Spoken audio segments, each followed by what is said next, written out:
Welcome to the Small Church Podcast, the podcast for church leaders who want to make a difference in their communities. We're your hosts, Tony Marr and Bruce Montgomery, and we're excited to be with you today. On this podcast, we'll be discussing the latest trends, strategies, and ideas for effective leadership in small-sized churches. So whether you're a pastor, a ministry leader, or a volunteer, this podcast is for you. Each week, we'll bring you interviews with experienced church leaders who have valuable insights to share. We'll also explore topics like team building, community outreach, spiritual growth, and much more. So if you're looking for practical advice and inspiration to help you lead your church with excellence, you've come to the right place. The Small Church Podcast is brought to you by Higher Ministries. Higher Ministries is an organization that exists to help Christian leaders in the churches they serve through coaching and consulting, all for little or no cost. For more information on Higher Ministries or to find out more about the Small Church Podcast, please visit higherministries.com. Thanks for tuning into this week's edition of the Small Church Podcast. Well, today is a very exciting edition of the Small Church Podcast. I am recording from here in my home office instead of being in the big studio. I've been gone all week on a trip with my family. Went to Baltimore, Maryland, and took in a couple of baseball games. Saw my beloved Los Angeles Dodgers take it to the Baltimore Orioles. Now, normally I'm a huge Baltimore Orioles fan. They're my favorite American League team, and I would cheer for them to win anytime they are playing, unless they are playing the Dodgers. And so I'm in an especially good mood today as sitting here recording. Bruce is not with me today, but I have a guest with me today that I am crazy excited about. In fact, in all of the guests that we have had through the first several months of the Small Church Podcast, this is the most excited that I've ever been about a guest.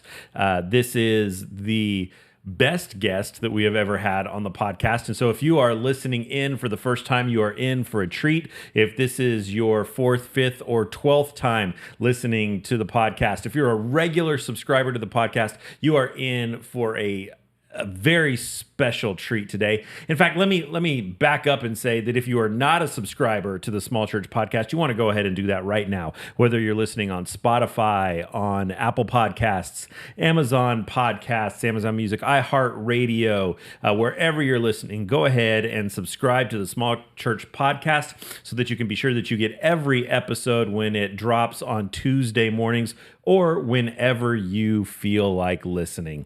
So without any further ado, I want to introduce our special guest for this week's edition as we are talking about the role that a pastor's wife plays in ministry and in the life of a small church leadership. I am honored to welcome the best pastor's wife that I know, my very own spouse, my wife, Amanda Marr. Amanda, thank you so much for taking time out of your incredibly busy life to sit down here in our home to be my guest on the Small Church Podcast. How are you doing today?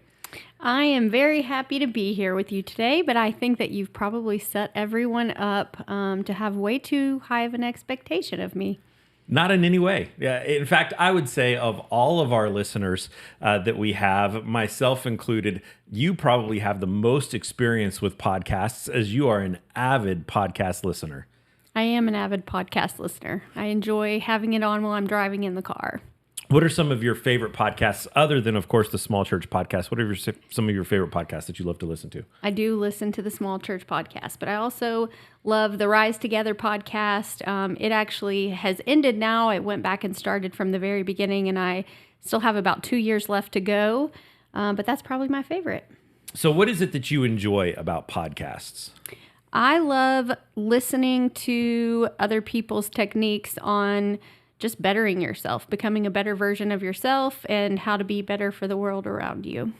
So the whole point of this podcast, as you know, because you subscribe, right? I do. On Spotify, you're a subscriber to our podcast and you listen fairly regularly. The point of this is to be a resource for small church leaders in any capacity.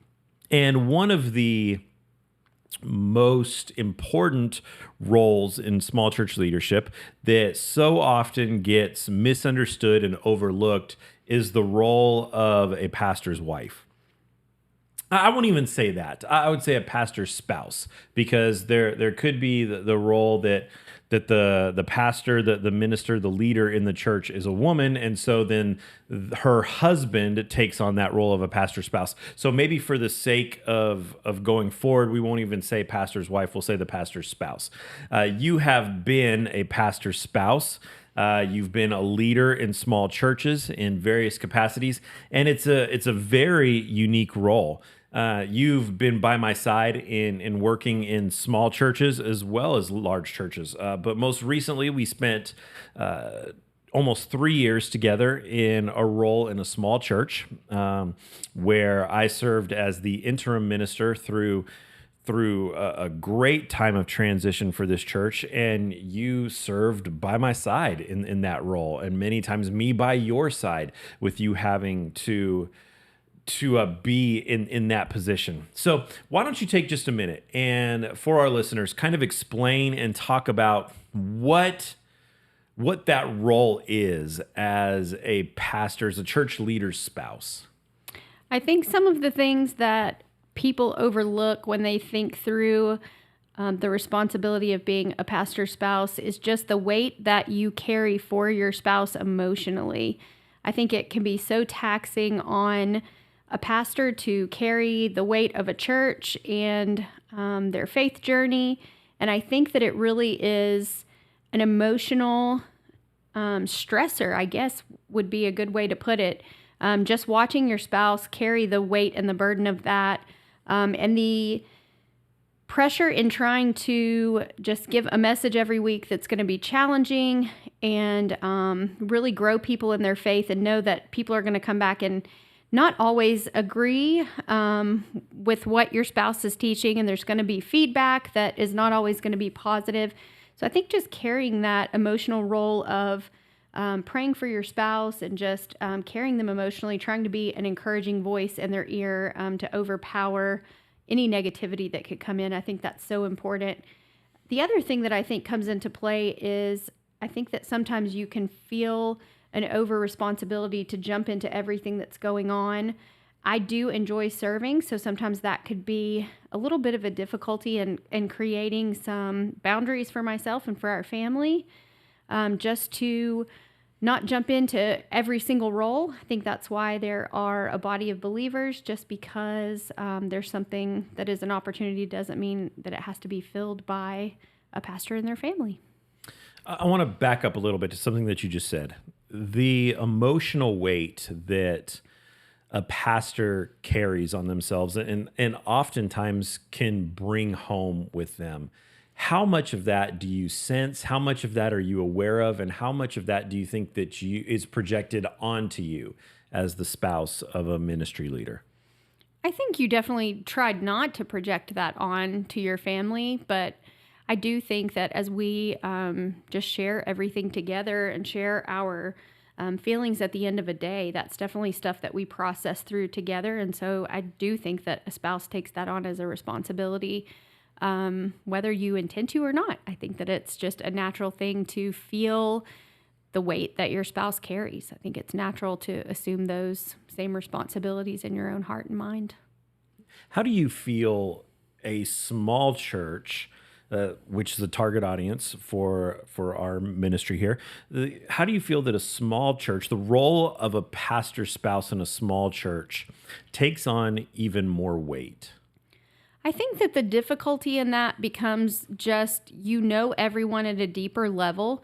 So people's expectations of you are different. I think you feel more connected to a body of believers in a small church. I think that's one of the benefits of it. You know each other's families. You have a closer relationship. So I think you do take on the weight of feeling like you need to be all things for all people in that role, just because of the more intimate environment. Yeah, I think so too. One of the things that we laugh about, joke about, and really speak out against in our work with higher ministries, one of the big things that we do is help churches in their search for a new staff position. It could be their lead pastor. It could be a worship, any staff position. And one of the big things that we try to talk about with churches, large or small, is that you are hiring this individual, not their spouse. But yet, so often, especially in a small church setting, there almost seems to be an expectation on the pastor's spouse to serve alongside of them, to take on a leadership role of their own. There's the old adage that, does your spouse play piano, or does your spouse sing in the choir? How did you feel about the expectations that maybe were verbally or non-verbally placed onto you in a ministry role? I think, first of all, that some of the expectation came from my own brain. So that can just speak to just how naturally that is put onto that role. I think that a lot of that came from my own expectation of myself. The guilt of feeling guilty if you're not there on a Sunday, if you're missing for some reason. With my job in real estate, there were times that I had people in town and I'm missing a Sunday morning service. And I know that you were getting the questions, oh, where's your wife? Where's your wife? And so I do think that there is an expectation from people, of course, and I think people just enjoy each other. So sometimes I think that the expectation, though it can feel like the weight of work to a pastor's spouse, I think from the just from the vantage point of the congregation, I think sometimes it's just that they enjoy getting to know your family, and so they want them to participate in everything, but sometimes that can feel like a burden. Do you think that that's fair on the church and the members of the church to expect the pastor's spouse to have an active role in their spouse's ministry? I don't think that. I think it's like you said, you're hiring the pastor. The pastor spouse isn't getting paid to be at everything and show up at every event and serve at every opportunity. I think that as you are watching a spouse grow in a ministry position, it's exciting to support that. But I do think that some of the things that kept us healthy are just natural boundaries that we already had in place that gave our family the freedom to not feel that expectation from you. So if it was being put on from other people, you definitely didn't make us feel the guilt in that, for sure. Did you feel like there was an expectation from the church itself, the leadership of the church, the other people in the church, for you to take on a distinguishable leadership role in the church? For the time of ministry that we were involved there, I don't feel like necessarily an active role, but they definitely had the expectation of us being there every time doors were open, and were disappointed when we were not. So, jumping into a leadership role, no, I don't think that they had that expectation, but I do think that there was disappointment if we weren't participating in things that they were having on their calendar. Yeah.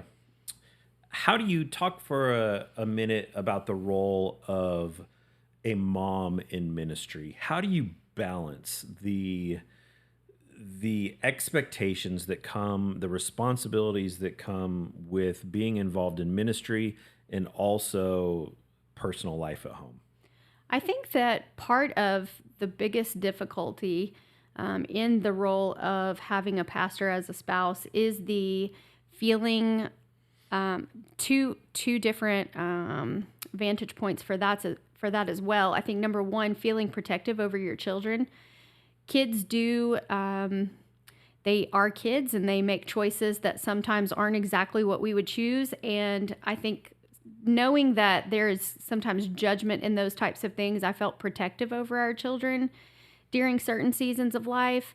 We went through some difficult things and I just felt protective over them through those seasons. But the other thing is balancing. I think the thing that is really difficult is choosing to have quality time with your kids at home when there are things like funerals and taking meals, if there's a death or a surgery, and just finding the time to balance my own job, my own kids and household responsibilities, and feeling as though I'm being a person that is supporting the church and the situations that they have going on there. I do feel like that was a very difficult responsibility, especially for my personality type. So what are some strategies that you would have for other people out there that you have learned over the years, that you have identified, that you have maybe learned from another podcast, that some strategies that you have for maintaining a healthy work-life balance in the context of a pastor's spouse's role? I think the biggest thing that I had to tell myself is I don't have to be present or responsible for every single need that comes up. If there is, I have the tendency to, if I hear, oh, they need food for this event or for this sad situation, I have the tendency to jump right in. And I've learned to sit back a little bit. Like, does this work for my week? If it works for my week, wonderful. I love to be in that supporting role. But if it doesn't work for my week, saying no is okay. You can say no sometimes. You can say, this actually doesn't work for my schedule or for the schedule of my family. I have an event to be at for my children. There's a volleyball game or there's a baseball game that I need to be at tonight to support my kids. And so I'm going to let other people in the church stand up and represent Jesus well in those moments. Yeah, that's great. Do you feel like that's something that is practical for every ministry spouse? I don't know how practical. I think depending on the role, I feel like for your mental health, I think it's a great choice. It's just being able to sometimes prioritize your family. I think there are things that come up, emergencies that can come up in life that sometimes, trump sitting at home, watching a movie with your family on the couch. But I think that knowing what's really important to your kids and not missing out on those things, just to go drop off a dinner or sit in on a meeting, I think is a good balance to learn. And I do think it's practical to help keep your family happy with your schedule as well. I want to kind of shift gears a little bit and spend some time talking about your support of your spouse in ministry. So for the spouses that are out there listening, in the support that they have of their spouse on ministry, we touched a little bit on this before, but as a church leader, I know that every time I'm driving home from a church service or a board meeting or a difficult conversation, there's always that dilemma in our minds of, do we share this with our spouse or do we not? Because we know that whatever feelings we have are going to be projected onto you. And anything that we're dealing with, that we're going through, you're going to experience those same feelings that I project. And so if I'm having a particularly difficult time with an individual or a family or another leader in the church or something that's happened or gone on, there's this dilemma of, do I share this experience with you, or do I just simply keep that to myself, not to sway or encourage or pollute your view and your thoughts on our church or a certain individual or leader or situation. What are your thoughts on that? I think some of the things that you face as a pastor, as far as, let's say, pushback on some interpretation of scripture that you had in a message on a Sunday morning, I have a little more freedom in my own mind to hear those things and not feel defensive for you. I know that things can be taken as different interpretations depending on the way that someone is processing it. So things like that, just someone coming out and just being negative and just gross towards people, which sometimes happens. I do have a harder time of separating that, but I do feel like one of the things, I guess, that's just beneficial in my personality is I'm able to just put things like that out of my mind and be able to act normal in a situation. I know that not everyone feels that way. But I do think that there are certain things that are easier to forgive and work through in your own mind as you're defensive for your spouse than other things, for sure. How do you feel that you need to be in babying me, for a lack of a better term, and my feelings? I guess I feel overly sensitive about things that go on especially on a Sunday morning if we're driving home from church and somebody's given you some pretty negative feedback. I think I haven't always done this well, but have really learned and try to apply to our marriage just to be a listener sometimes, that you don't always need my opinion on it. You just sometimes need to be able to say something to get your frustration out and move on with your life. You are surrounded by people with opinions, so that's not always something that you need out of your spouse. One of the things that you and I have talked about a lot in our marriage, in our friendship, in our personal journey together is the fact that you are the closest person to me. And so a byproduct of that and a negative aspect of that is that you get a lot of my hurt. And so things that pent up frustration and disappointment in situations that have taken place, that things that I'm not allowed to lash out at other people that I would maybe like to say, I come home and you get the brunt of that. And so in knowing that, as unfair as that is, but as relationally common as that is in marriage relationships,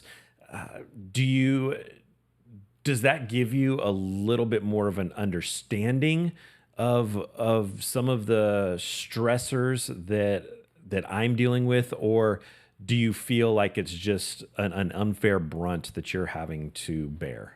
I think it would be true in any work stressors. I think that you probably receive the same thing from me in my real estate business. So I think that just remembering that as you are coming home and decompressing after working hard, to write a message that people are going to enjoy and receive and be changed by, and then sometimes hearing more criticism, even than positive feedback.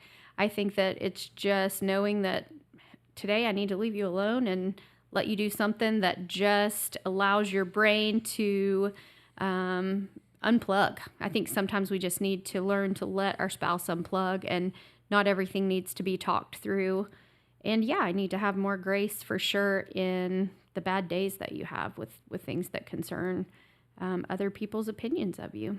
Is that hard for you to do in seeing your husband, who you love, hurting and struggling with something that you want, being the best friend, being the life and ministry partner, want to jump in and help, and yet you know that sometimes it's best for you to just give some space?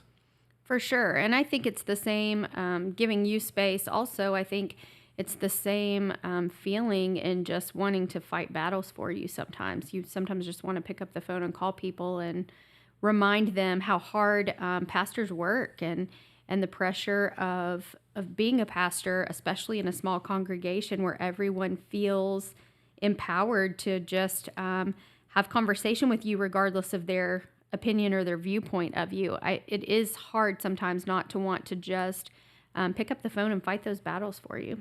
How hard is it for you to not do that? It's hard. It's hard for sure. It's definitely not something I would do because I realize how negatively that could impact you. And I think just knowing that, again, I'm not a paid staff person, so I need to understand my role in that. It's not my battle to fight. I just need to try to counter that with being a good spouse.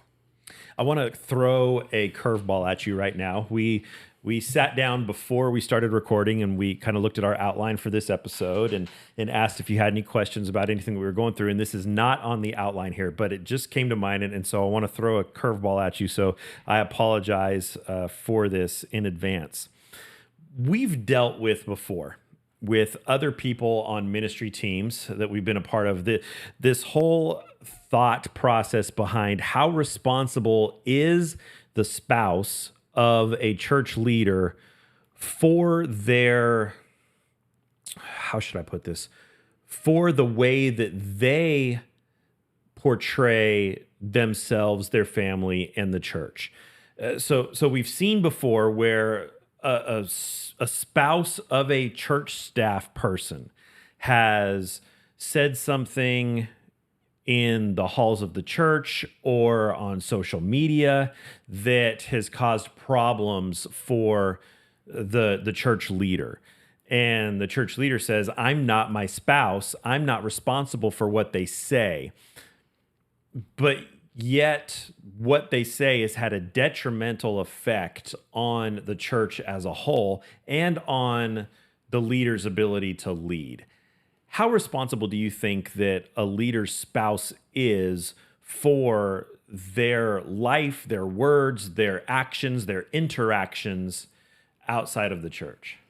I think that looking at this as a ministry role, but also looking at it just in just the general journey of life, that if you got online today and said that you thought that Keller Williams was a terrible company and you didn't know why anyone would use them to sell their home, that would have a majorly negative impact on my reputation with Keller Williams, and I would be so mad at you and you would know about it. So I think that we all have the responsibility as believers in Jesus to try to portray Jesus in our actions and in our words and in our behavior, and getting on and arguing on social media or fighting people in the halls of the church is not helpful. So I do think there's an accountability, and it's not just an accountability as a pastor's spouse. It's an accountability as a believer, just to protect our witness, the witness of our family, and not to be something that causes, strife within the community of Christians. One of the things that we see a lot out of other ministry leaders that we work with is the spouse saying things on social media that are in defense of their spouse. Someone has said something, and so they'll take to defend their spouse, they'll take to defend their spouse on social media, and then it ends up backfiring and causing much more trouble.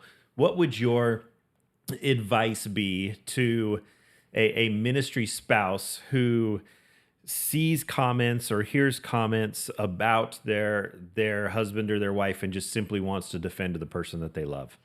I think back from ministry from a long time ago, a verse that sticks to my mind is, "The Lord will fight for you. You need only to be still." And I think that sometimes we just need to keep our mouths shut. I think that I think social media really has a very negative impact on people's bravery. I think that when you're sitting behind a screen, it's easy to have a fight or have the ability just to not be as careful with our words as we would be if we were sitting looking someone directly in the face. So I would say hold your tongue.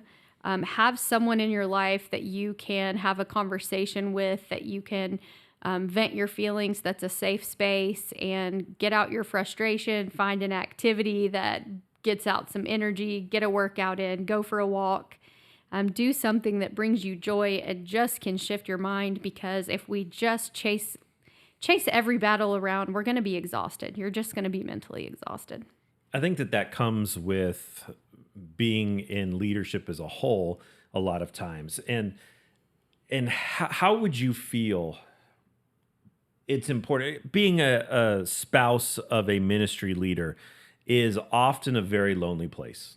You can feel like you're isolated. You can feel like you're living in a fishbowl, that everyone is analyzing you and your family and your kids. When you're walking into church, everyone's looking at how your kids are behaving, how your kids are acting, how your kids are dressing, how your kids are paying attention and responding, and do they know the memory verses? Do they know everything that's going on?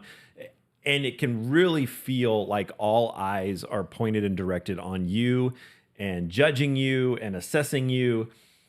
And so living under that guise, true or not, whether or not it's the reality or just a perceived reality that the ministry spouse has, there's a lot that comes with that. There's a lot of pressure, either self-put pressure or external pressure. It's very important in that role, a role that's often overlooked, that the ministry spouse is emotionally, spiritually, physically taking care of themselves. How important do you think self-care and well-being is for a pastor's spouse?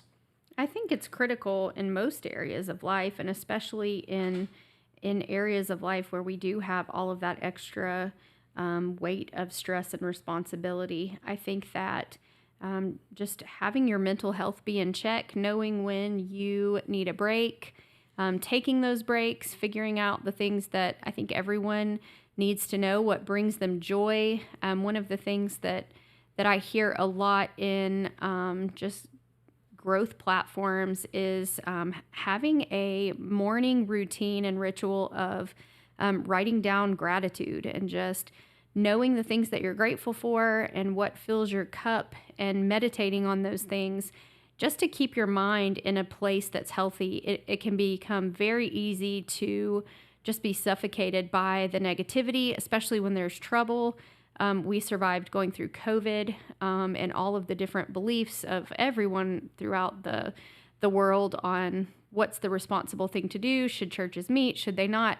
There was always, no matter what you chose, someone hated your choice and you heard about it. And I think it's like that in so many things with ministry. If you continue to move forward in the path that you feel like God is leading you and leading you to take your church, you're going to have people that just distract from that and really can become a negative source in your brain. So I think just finding the time to fill your brain more with positive.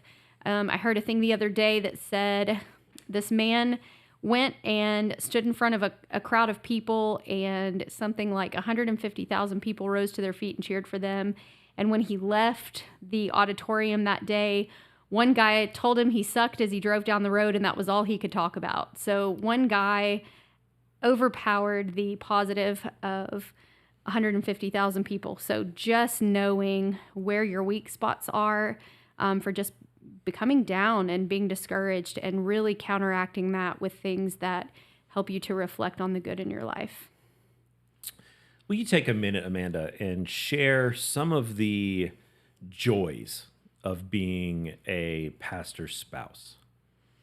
I think that one of the things that's just the most fun is when people come up and tell me how talented they think you are.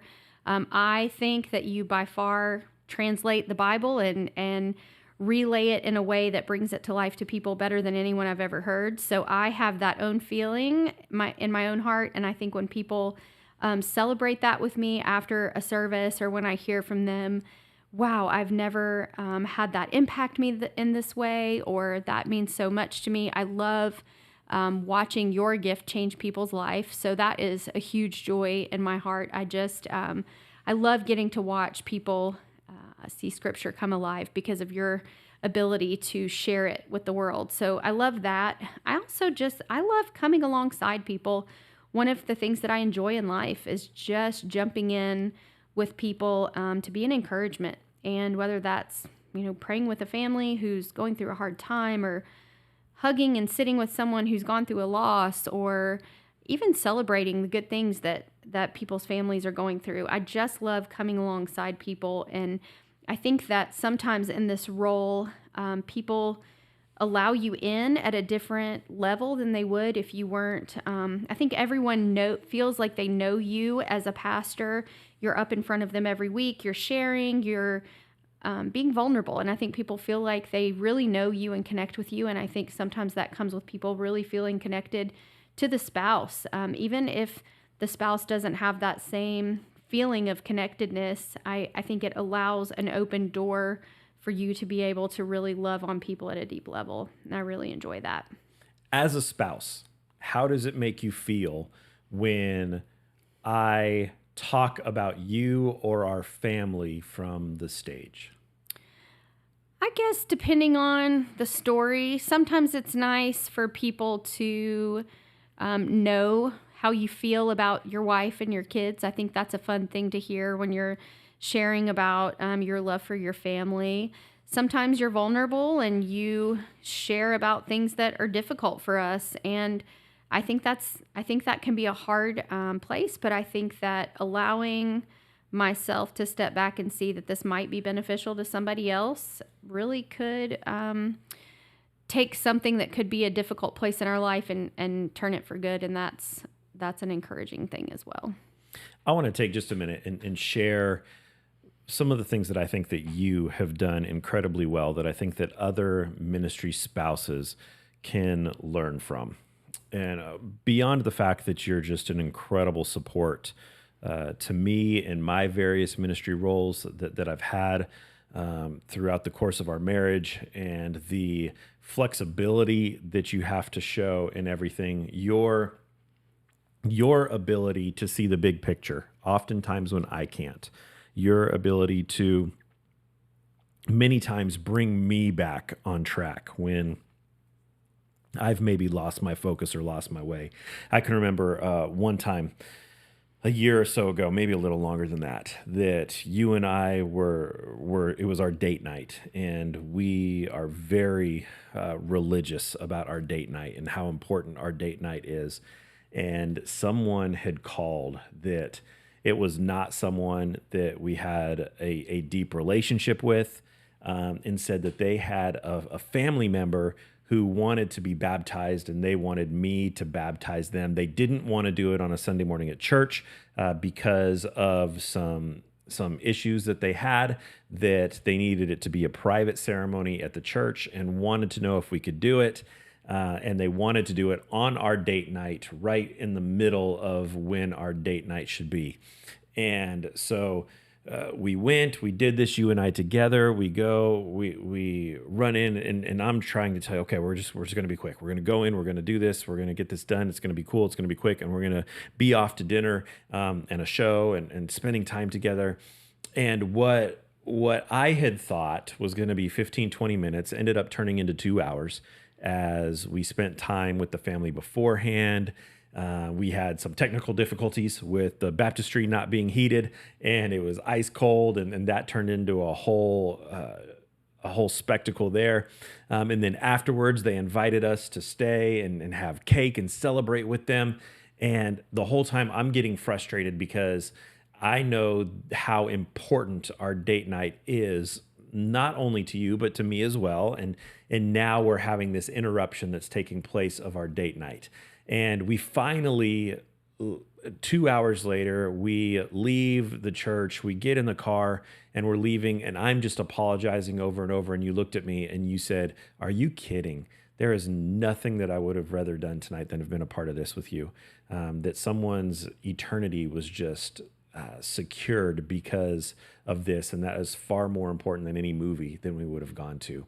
And just your constant support, your constant reminder to me of what it is that we're doing and why we're doing it is something that I am incredibly grateful to you towards, but also something that I want to make sure that other ministry spouses who might be listening hear, that you are our greatest voice. You are the loudest voice in our head, and your encouragement is sometimes that thing that we need to keep us going or to pull us back on track. You are one of the few voices that can speak into our lives and into our hearts at the same time.